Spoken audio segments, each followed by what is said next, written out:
He's angry about mortgages. It's Angry Mortgage. He's swearing. He's cursing loud. He's old. He's opinionated. And he's been doing this so damn long. This program is about mortgages, and this is mortgage advice, but the advice may not apply to your situation. Contact licensed mortgage professionals for specific recommendations before you make decisions about mortgages. You may not agree with Ron, but if you don't, he thinks you're wrong. Oh, and did we say there is a lot of swearing? All right, Angry Mortgage is back. We're back. We're back, and it is after the eclipse. I'm going to talk about the eclipse eventually. I will talk about the eclipse, but it's after the eclipse. It's Tuesday after the eclipse. Okay, we tape ahead of time, but it's after the eclipse. So we're going to get to that. First off, we got to talk about this enormous. Well, we got the Liberal government in Ottawa. Federal government's been coming out like every couple of days. They come out with a new $1 billion or multiple billions of dollars they're giving to somebody. Okay, Sure. So it's all great. Food for kids and $1 billion for food, feed kids in school or hungry, whatever. Okay, great. Nobody can.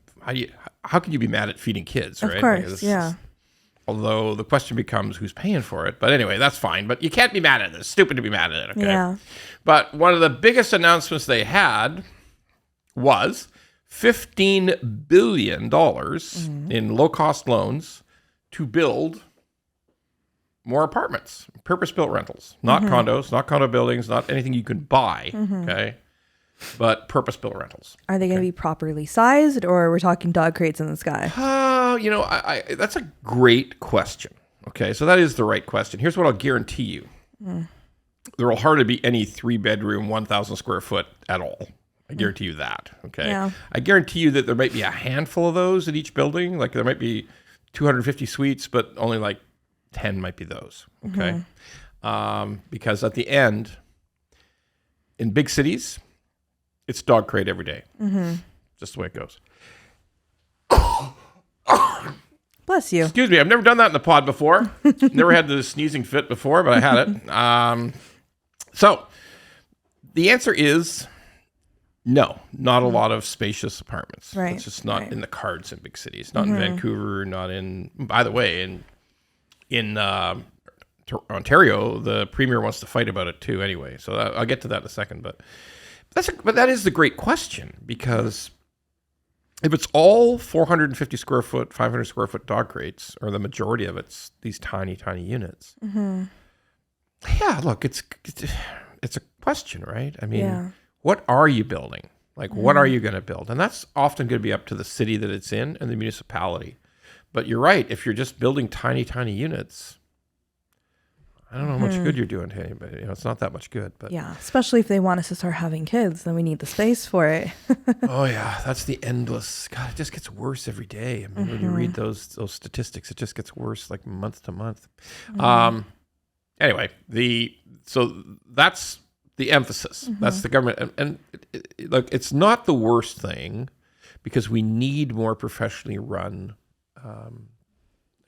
You know what the trouble with mom and pop landlords? We're not mad at mom and pop landlords, okay? We're not. When I say the trouble, I got a bunch of people out there saying, "Oh, you bastard! You fat son of a bitch! You're mad at mom and pop landlords." I'm not. Okay, I'm absolutely not. It's got to be realistic about what comes with that. Yeah, right? I had a great comment on a post just, I think, yesterday, that there are great mom and pop landlords who do fantastic job for their tenants. They maintain everything perfectly. They do great work. They do rational rent increases. They are helpful and do as good a job as they can, as is reasonable. I've experienced it firsthand. You have, right? Yeah. And we have mom and pop landlord dicks. Okay, like they're just abusive and goofy. Okay, we also have the same thing on the tenant side. We have fabulous tenants who are quiet, clean, pay on time, right, every single time. Okay, don't damage anything. maintain your space and respect your home. Exactly. We got that. Okay. And we got assholes. Okay. We got assholes who stop paying after the first payment and find a way to hang in for a year and pay nothing. Basically. Okay?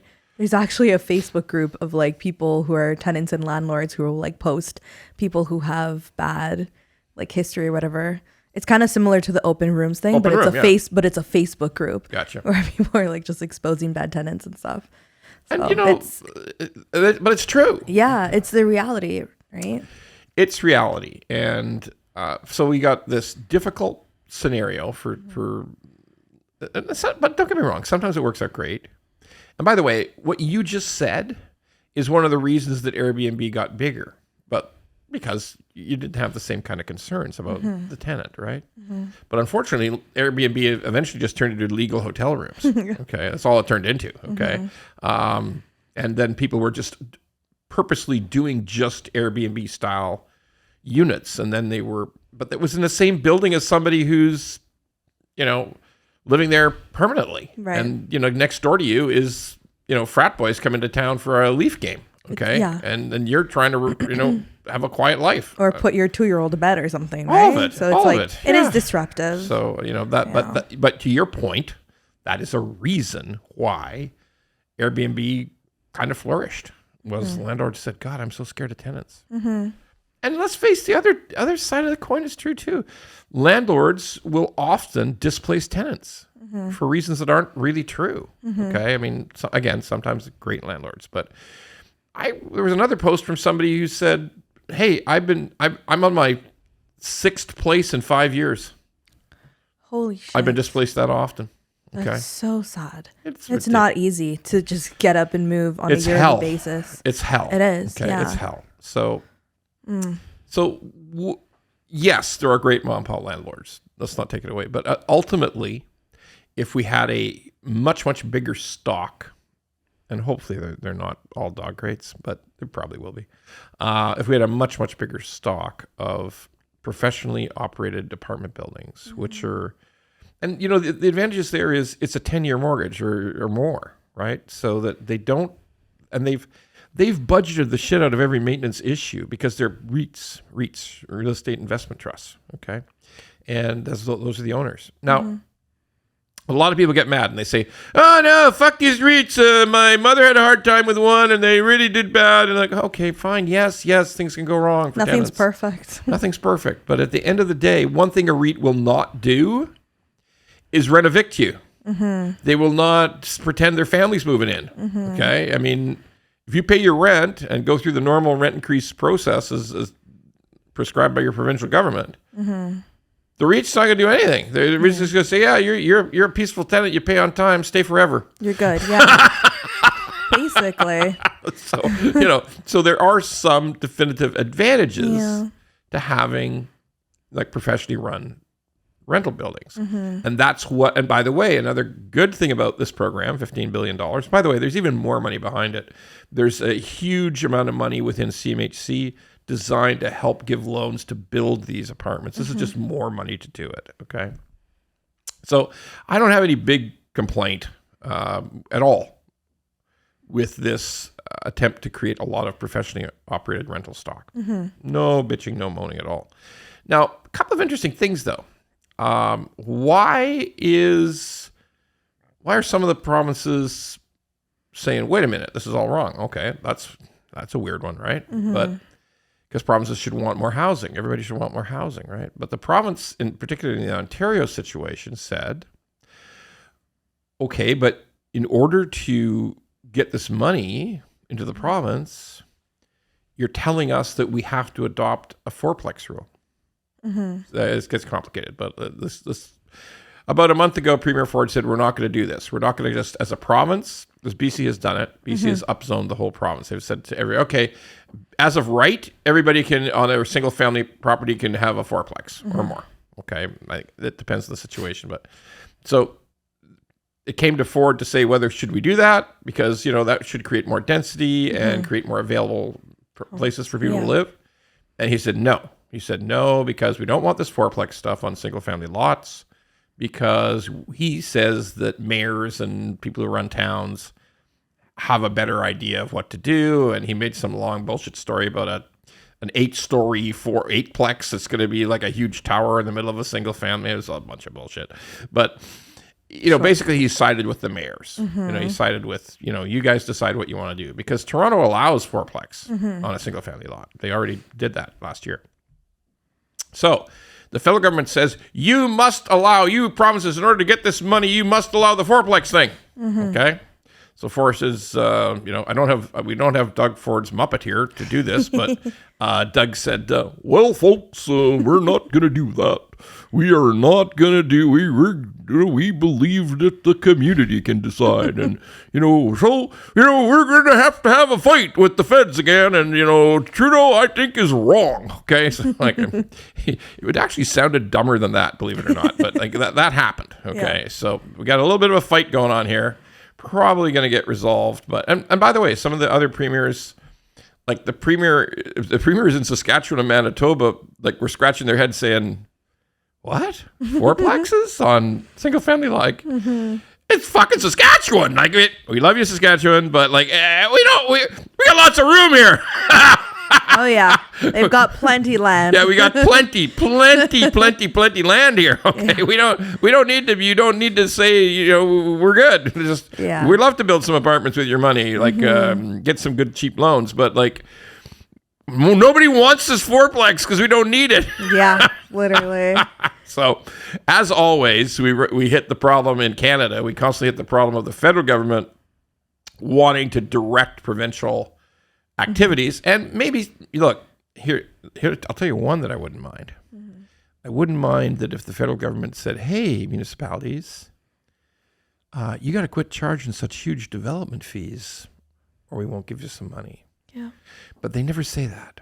They never, ever say that. They never say, hey, don't charge, if you want to build a condo in Toronto, condo tower in Toronto to sell, or you want to build townhouses to sell, 28% of the price of that house goes to taxes and levies and development fees. Federal government never says, we're not going to give you money if you don't get that. You got to get that down. You got to get that way, way down. Okay? Yeah.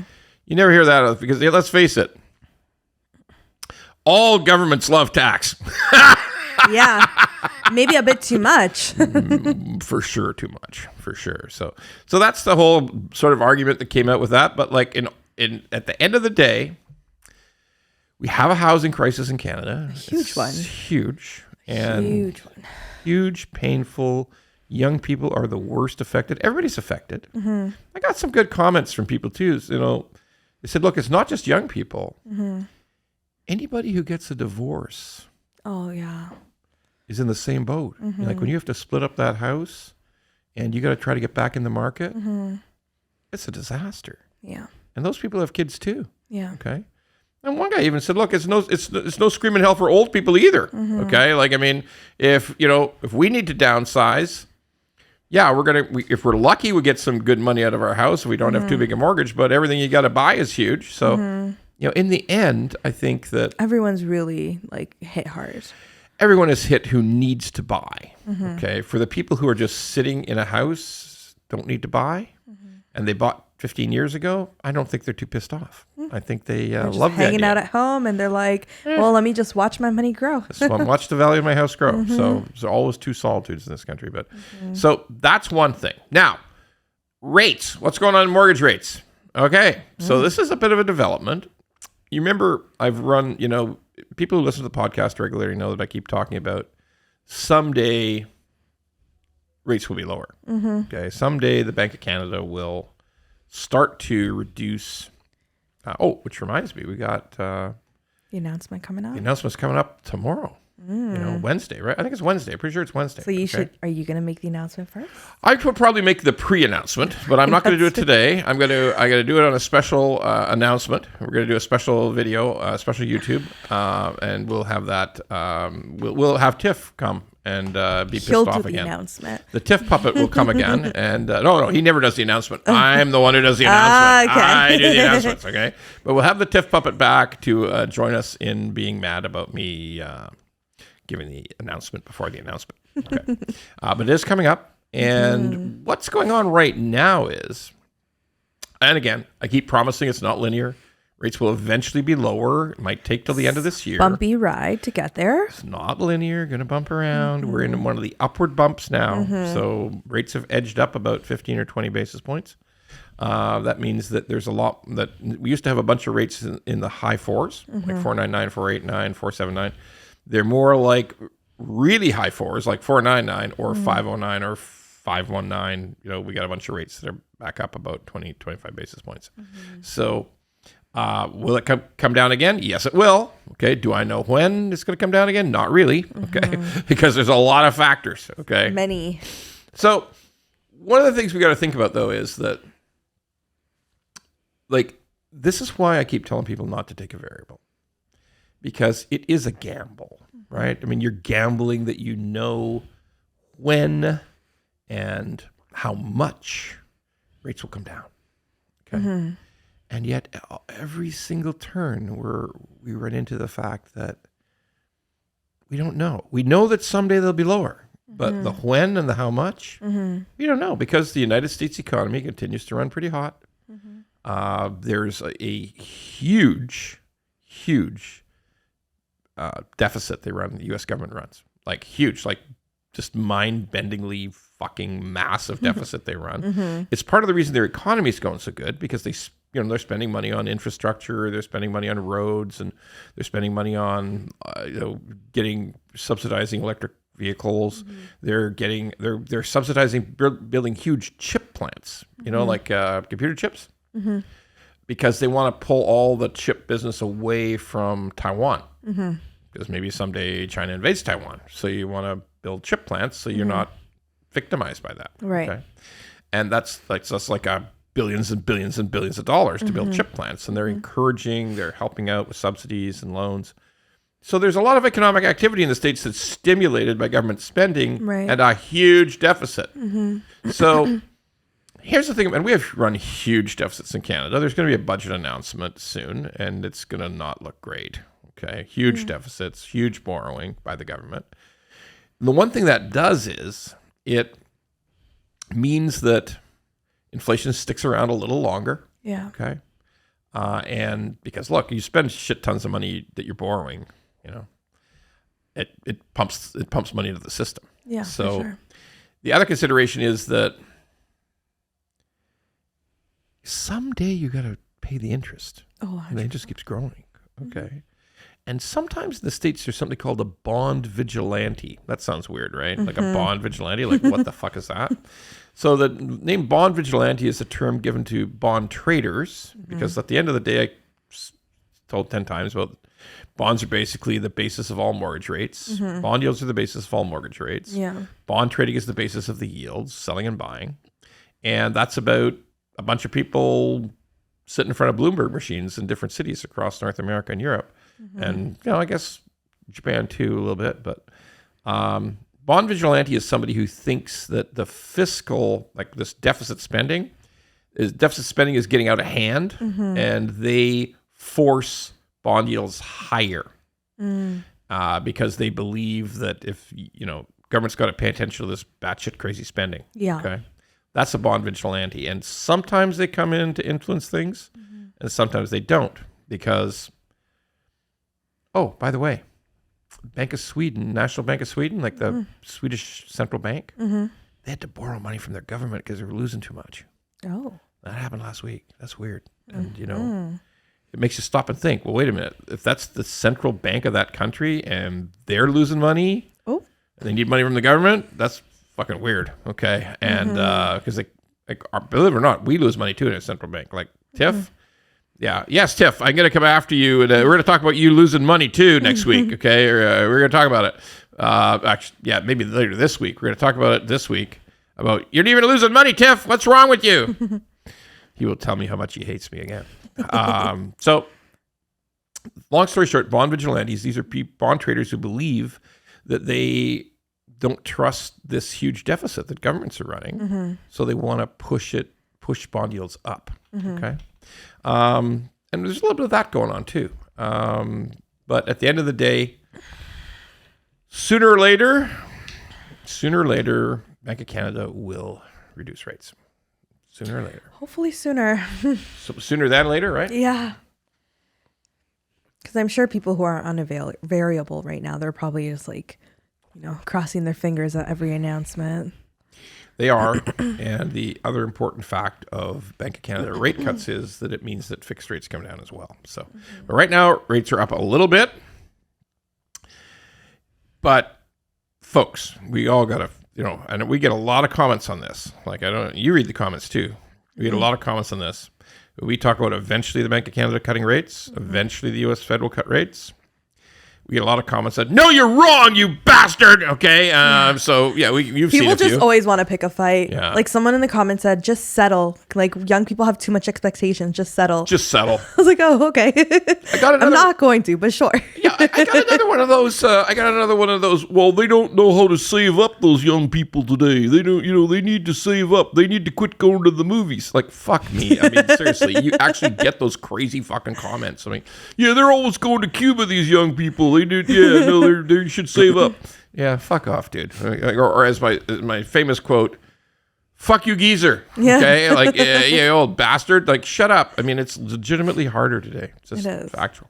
Yeah. All right, so we will eventually see rates come down, but it's really important to understand that that's not today. It ain't going to be the April announcement. I'm sort of tipping it now. I'm tipping it a little. It's not going to be that. It probably won't be June. I don't think it'll be June.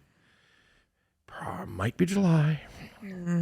But someday, Bank of Canada rates come down and fixed rates come down. But they don't come down to 199 again. Like, I have to say that every goddamn week, okay? So people can figure it out. All right, so we got some great questions. We have to have some actually great questions from the viewers, and let's hit it. Okay, this one says, Ron, please let the people know about this insane vacant home notice disaster in Toronto. Yeah, that thing is so annoying. We got two big cities in Canada that monitor vacant homes. Okay, so the idea behind all this is that, why are there empty units? Why are there empty houses? There's quite a few empty houses. You notice it too? Yeah, I drive by a really nice neighborhood on my way home, and they're always filming. And mind you, they're mansions, but they're always like filming in these homes, and they're like, you can just tell because the Christmas decorations are still up in April. So it just kind of gives it away that nobody lives there, and you don't see a car, you don't see any activity. It's just, most of them are Airbnbs, but some of them are, they just use them to film, and they're just empty. Complete empty. Okay, so the real criticism was that people from other countries come here and buy units and just leave them empty because they're basically a storage facility. They're, instead of leaving money, coming to Canada and putting money in a bank, buy a house because maybe someday your government says to the bank in Canada, hey, we want to seize this guy's bank account. For this gal's bank account, but you can't see the house. Okay, you can't see the house, so or it's a hell of a lot harder. So, and people got mad, like just what you said. Yeah. And then people got mad that they knew they lived on a floor of a condo, and there was like 12 suites on the floor, and there was them and another guy that they saw in the elevator get off sometimes too, that they talked to, and there was nobody else. That's crazy. On the floor. Nobody. This happens in Vancouver sometimes. Yeah. No, it's a piggy bank of wealth being stored. Like, I'm not making this up. Like, some guys I talked to I talked to a guy who actually was the guy who's going upstairs and knowing that there's like no neighbors. No neighbor. Never has been since I got here 2 years ago. Never has been. Doesn't look like there ever will be. Okay. They are empty. Sad.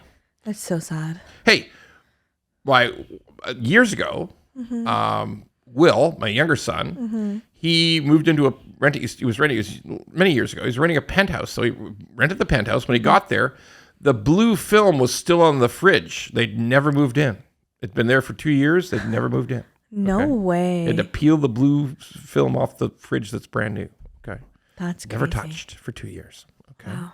Yeah, like it's fucked up, right? It is, because of the huge housing crisis. We could use the homes, or at least if you don't want to sell them, at least rent them efficiently. Yeah. Right? So the vacant homes tax exists in Toronto and Vancouver, and it's been around in Vancouver longer than Toronto. Okay. It's pretty well established. By the way, lots of lying in Vancouver about it. Much documentation about pretending you're there and you're not. But bottom line is, it's a tax on places. If you have a place and you're not in it, nobody's in it, and you got to pay. You got to pay. It's quite significant. It's like, in some cases, it's more than your property tax. So it's a significant amount. Now, they brought this in Toronto, and they sent out whatever the notices are, and all of a sudden, in the last, the deadline's up. The deadline went up, and people are starting to get bills. Hey, your place is empty. Pay the bill. And the guy says, I'm standing here in my place, and you're sending me a bill that says it's empty. I filled out the forms. I did everything I'm supposed to do. Okay, so literally yesterday, the city of Toronto announced, we think that system's fucked up. It's pretty, yeah. Like, we have to fill it out every year, and I'm just like, you see that we've been working here for God knows how many years. We've resided here our whole life. Why should we have to continue to claim it? Okay. Like, when I do my taxes, don't you see that I live in the city? And I am paying the property tax. And I am, and the bills are under my name. And it's only my name, like mortgage payments are being done. Like, I work in all in the city. Like, and I pay the property tax like I'm living here. I mean, and by the way, there's no other place my name appears. Okay. So I guess I'm here. But anyway, so the city, honest to God, this guy lost his mind in the comments section. He said, like, the city staff has grown and grown and grown and grown. There's so many people working for the city now. And they just threw up their hands and said, we think it's pretty fucked up. We think we haven't got it. We think the system's not working right. We think we're sending out notices that shouldn't be going out. We think we're not sending out notices to places that are empty. Okay. I didn't get a notice. I had to do it online myself. Yeah. But the deadline's passed, and everybody's saying, "Fuck, you're nuts! You're sending me bills, and I'm not." And then when I try to tell you, it's like the classic send the email, and then nobody ever replies. And but the city actually fessed up. The city said, "Yeah, we're fucked here." Okay, like whoopsie. Yeah, like we're not. We'll get to it eventually. We may need to hire another 20 people, but we'll get there. Someday we'll get it fixed. Eventually. Like, what the fuck is with the someday we'll get things fixed in government? Like, it's epidemic. It is. Anyway, so that was a good question. What else we got? This one says, what's up with all the documents to get a mortgage? I must have sent 50 pages of bank statements. My grandma's little $10,000 gift was like a huge thing. Yeah. Okay. That's a damn good question. So, sometimes people say to us, like, they say, well, we get this comment all the time, like, hey, I'm buying my first house. I did save up this money. Why am I documenting it so heavily? Like, I wouldn't buy the fucking house if I didn't have the down payment, right? Like, why are you going wild on me? Well, the truth is that a lot of this stuff is AML, that's anti-money laundering. Okay. So, and here's what happened.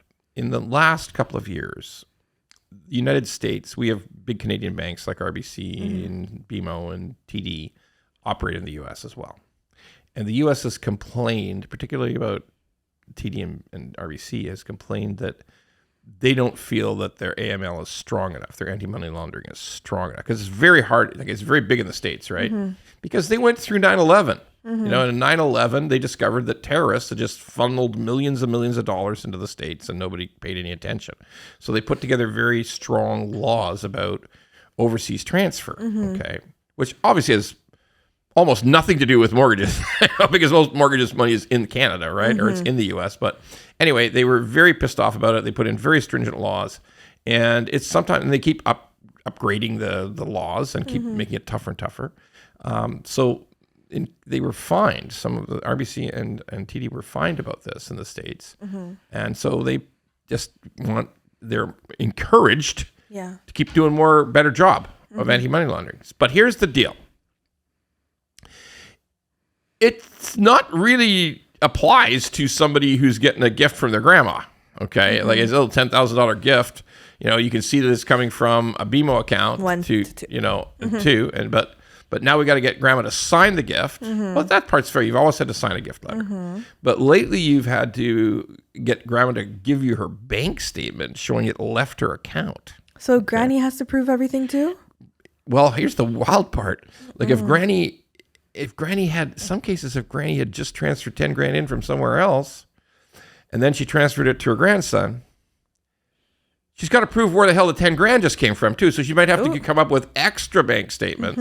In the meantime, like a lot of people today, like I hate to keep saying it, but like I'm old as fuck, right? Like I'm old. So, old people typically just leave their money in the same bank. Okay.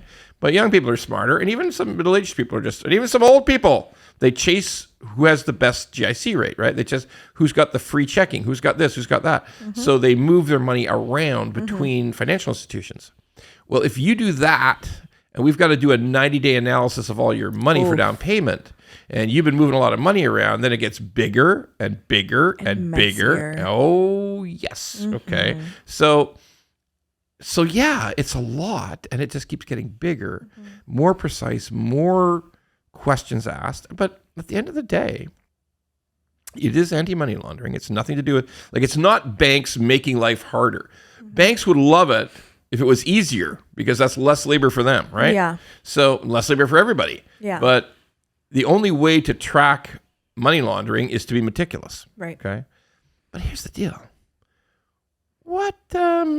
How much money laundering is there really going on between 30-year-old grandkids and 80-year-old grannies? I mean, but never underestimate.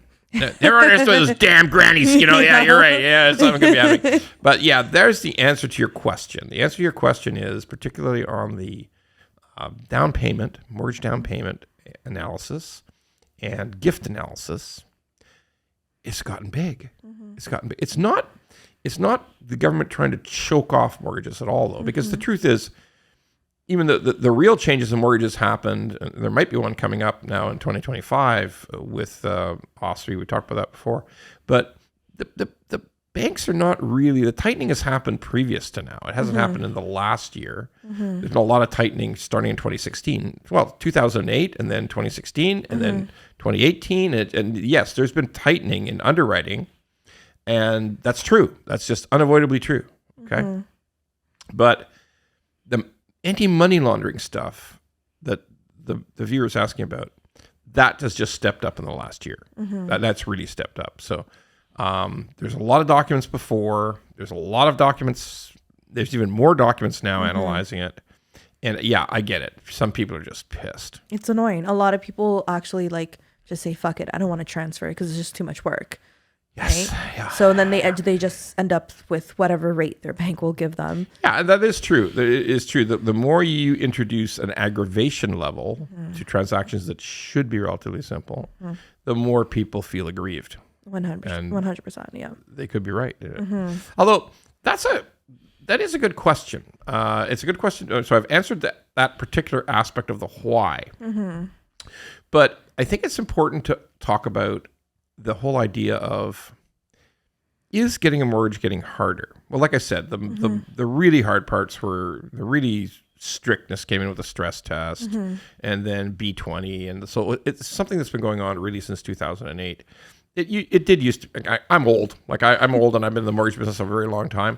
And sometimes it only took us 9 pages to do a mortgage. That's all. Just, wow. Yeah. If it was a job letter, a pay stub, hey, what's your down payment? You got an RSP? Yeah, I got an RSP. It's for 60 grand. My down payment's 50. That's good. Just send us that page. Okay. And we didn't even take ID.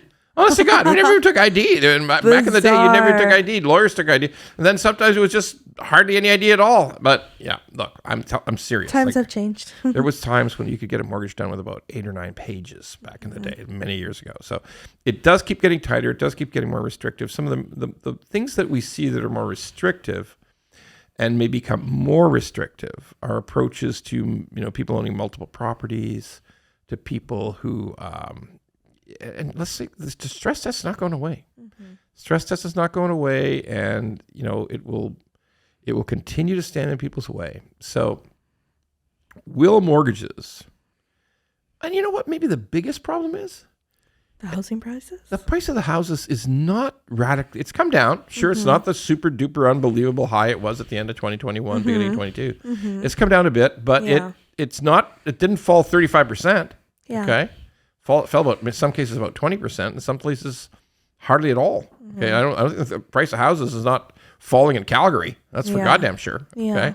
So if the prices are higher, here's the real crucial thing.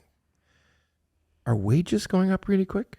No, they are not going up really quick. Someone's going to be like, well, it just went up to like $17 minimum wage or something like that. Please. But yeah, like what is that going to get you? It's in this economy, nowhere. So to your point, with minimum wage goes up 20 cents, big whoop.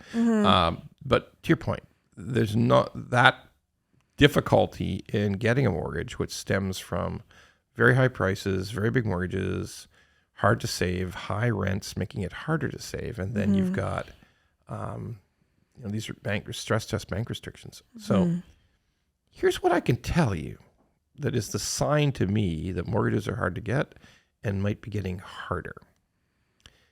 There's so many companies, even in this kind of difficult time in the real estate, there's still a lot of companies interested in getting in the alternative lending business because all these rules impact on banks, right? Yeah. And to a lesser extent, credit unions, which are provincially regulated. But all this tightening is making it harder for you to get a mortgage from a bank. But if you really, really, really want a mortgage, you just might go somewhere else. Yeah, there's alternative and privates. And it's always an option. It continues to grow. It had a little stutter back in 23. Like in 23, there was moments of time in late 2022. There's moments of time when private money was getting a little wobbly and it was harder to get. It's back, baby. Like, and I know. So there's the lesson is, if people think that alternative lending is such a good business, what does alternative lending mean? It means it's just outside of these rules. Okay, so it's not totally outside the rules, but it's got relaxed rules. And it's easier to get a mortgage at a higher rate and fees and everything else. Ideally, you should get a bank mortgage. In the perfect world, get a bank mortgage. Okay, but if that becomes hard, there's these other more expensive operations. So in business, if something's growing, you're going to hop on that trend. and the fact that more companies are interested and are pursuing it, again, tells me, they think it's going to get harder to get a bank mortgage. Okay? And the people are still coming. They're talking about cutting back on immigration. That'll probably happen. But, hey, we got 2 million showed up, right? They're still here. It's still here. Well, some might be going back. Temporary workers might be going back. But like at the end of the day, housing crisis, hard to get a mortgage. I believe that you believe what you see in business when people are actually doing it. Yeah. So we got more people interested in alternative mortgages. To me, that proves. Hopefully they won't end up like Claire Drage and people lose all their money. But like at the end of the day, that proves to me that it's a growth opportunity. Business people don't throw money at things that don't work. They don't. They make it trip. Like we'll do a show one day about how people buying condos pre-construction maybe looks like the tulip bubble in Holland. But I mean, it's so people can make mistakes. But when businesses see an opportunity and they move into it, that tells me here's the problem. Really, what the problem is that people depend on banks. Banks, the big banks in Canada still do 85% of all transactions, one way or the other. Sometimes they're in the background. Sometimes they're supplying money to other companies, but it's their money, okay? And there's an argument, is there 6 big banks or 5 big banks? But let's just pretend there's 5 big banks, okay, for the sake of argument. Sorry, National Bank, don't get mad at me. Don't cause revenge on me, but 5 big banks, okay? And the government's squeezing them to do less mortgage business or do tighter mortgage business. And again, not in the last year, but they have in the past, and they may again. So 5 is what's called an oligarchy. Okay, it's a small group of people controlling the wealth. It's a small group of companies controlling the wealth. It's not a monopoly, but it's 5. It's just 5, okay? So when you, as a government, through the regulator, OSFI, when you, through the bank regulators, try to make the banks super select and super duper perfect in their loans and their mortgages, you got to ask the question, is that what a government should be doing? Don't get me wrong, I'm not saying for banks to loosen up, but there's a point where it's so tight. Yeah. And you don't let new banks start, and there's no foreign banks coming in. In fact, foreign banks are leaving. Like HSBC just got bought up by RBC. If you've got this very low competition environment, you got to ask, is that fair to the public, right? Is that fair? So depends on who they have in mind.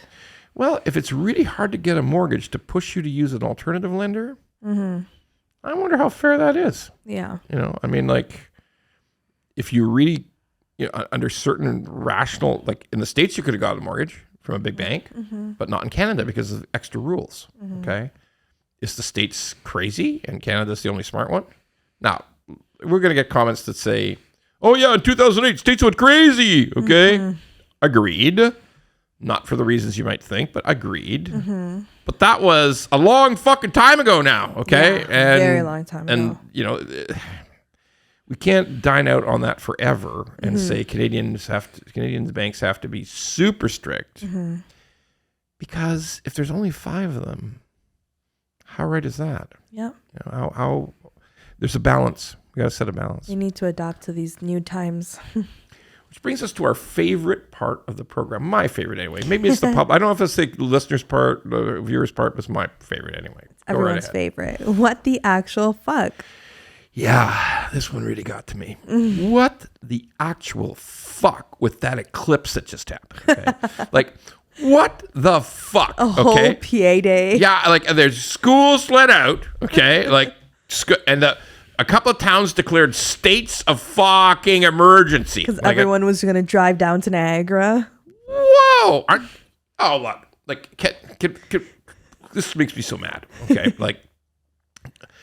I've been around. There have been other eclipses, okay? There have been a lot of eclipses. And, and the school boards say, well, that we're the children are in our care while they're in school. And if they were to look up at the sun of the eclipse and burn their eyeballs out, it would be our fault. Well, then don't fucking look. They don't tell the kids, don't look, you burn your fucking eyes out, okay? Like, that's what they told me. Like, I've been through, since I was a little kid in school, there was an eclipse, and the principal just announced on the PA, yeah, so if you look at the solar eclipse directly, you will burn your eyes out. So if you want to go blind, go ahead, but we're telling you not to, okay? I think that would work, right? Like, if you're I don't think with today's kids, man. You think today's kids say, no, man, let me put it online. I'm going to put it on Instagram. No, literally. Film me looking at the eclipse. Film me and show me with, I want to look and make sure I got no glasses on, no sunglasses or nothing. Yeah. Like, me look. No, okay, these kids in today's day and age cannot be trusted. Okay, but does that mean the school's got to let them go home so they can burn their eyes out on their parents' time? That's not their liability. All this liability bullshit. That's a parent's personal problem. Liability is going to kill us all, okay? Because there's all these people in other countries who are looking at thinking, what? Like, what? Are these people closed the school for an eclipse? Like, yeah. Whoa, you Canadians have gone nuts. Because I don't think they're closing too many fucking schools in the States. No. Either, like, my sister's she's here with her friends from the UK. Yeah. And they're like, seriously? And I'm like, yep, everyone went home. Nobody went to school. State of emergency in Niagara. State of emergency. I think maybe in some other small towns too. Like, state of emergency. And I posted about this. And then, like, I think it was like the safety director, like the actual guy who's in charge of this. Oh, no. He comes in and reply and says, no, you're wrong, Ron. You are wrong. It's a very important thing to have a state of emergency allows us to better access to various government facilities and various other provincial assets. And that we shut the fuck up, you fucking idiot. I even said to him, I said, Trey, you're part of the fucking problem, dude. Okay, you are part of the fucking problem, okay? And I get it's your job to try to be worried about every fucking thing under the fucking sun. There's a pun there. Right. I got that in. But fuck it. It's fucking nuts. It's nuts, okay? There's been eclipses. Well, 1 billion years, whatever. How long has the Earth been around? Whatever. Long fucking time. Long enough. How long have people been on Earth with the ability to look at the eclipse? Mm-hmm. Well, that's maybe few million years. And yeah, maybe 2 or 3 burned their fucking eyes out, okay? And that was a lesson to everybody else. Like if you're the cavewoman, and you saw that Buddy burned his eyes out, you see, tell your kid, don't look at that. When that thing goes over the sun, it gets dark, don't stare at that. Don't look at it. Burn your fucking eyes out. But like, it's so nuts, okay? Mm-hmm. It's about crowds and traffic, okay? Yeah. Hey, buddy, you ever been to fucking Times Square at New Year's? Yeah. You fucking idiot. There's going to be some fucking traffic and some folks, okay? Like, for sure. It's not a fucking emergency. It's not let the schools out. What are we going to close the hospitals next? I mean, like, what the fuck is wrong with us? We're literally becoming the most totally worried bunch of fuckers on Earth. Super sensitive. Oh my God. Fuck this noise. It's not an eclipse. Is not a fucking emergency for the fucking province, okay? It's not. We look like fucking idiots, right? Yeah. Yes. So like my friends, your sister, she thought that, right? My friends from the UK, they're like, "Oh, okay. Like, are you guys serious?" And I was like, "I wish I was fucking kidding." Oh yeah, we're always fucking serious about stupid shit. Yeah. Okay, like we're very serious about our stupid shit. So yeah, hey Trey, hey everybody out there who thought it was a good idea to have an emergency for an eclipse, please fuck yourselves. See you next week. See ya.